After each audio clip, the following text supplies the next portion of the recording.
In a life or death situation, you literally have split seconds to decide the best course of action to save your life.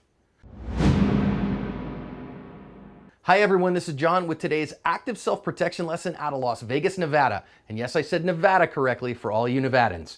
This is an officer-involved incident that shows us how fast a deadly force encounter happens. Also teaches us some important lessons about partner tactics and about when our less lethal tools don't do the job. These officers have been called to this home for a domestic disturbance, and the wife has let them in the house voluntarily. So they're looking for the guy that's in the house because they know that he's been beating up on his lady, and so they're clearing this home. And this is a very difficult. You can see how many nooks and crannies there are. They're working well as partners to make sure that everybody's okay, that there's not a continuing threat to this woman and her son. Now, we're going to listen in and hear what happens on the cameras. Then we're going to come back and we will learn some lessons from the follow-up. Please.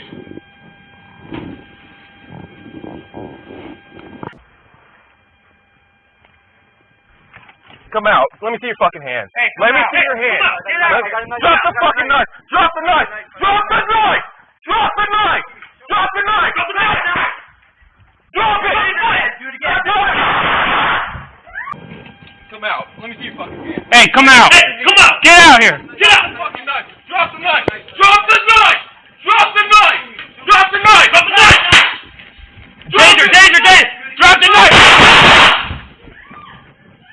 All right, let's go back and learn some lessons here. There are always 8 lessons on our website, links in the description. First thing I want to talk about is clearing a house. Now, again, you probably won't do this as much if you're not a law enforcement officer, unless you have a home invasion scenario where you got kids in another room or something. You might have to clear a house.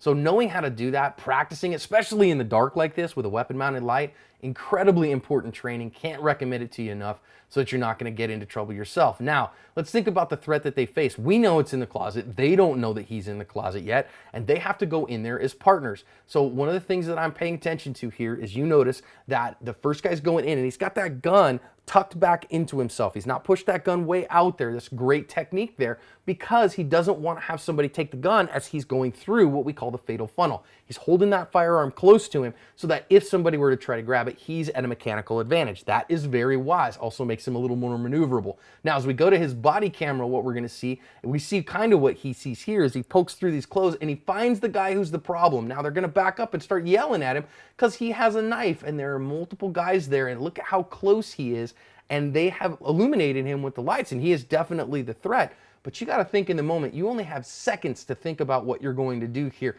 and how you're going to respond to that. So having some plans in place, knowing what your triggers are, incredibly important. Now, we see the officers are both going to draw their tasers here. Actually, there are 3 officers, but 2 of them are going to draw their tasers. So you can see the one that's in view here has his taser in his left hand and his gun in his right hand. When you do that stuff, and that's really wise to do, you want to watch your trigger finger placement because it could be really easy to shoot yourself in the hand here in this moment with a sympathetic squeeze.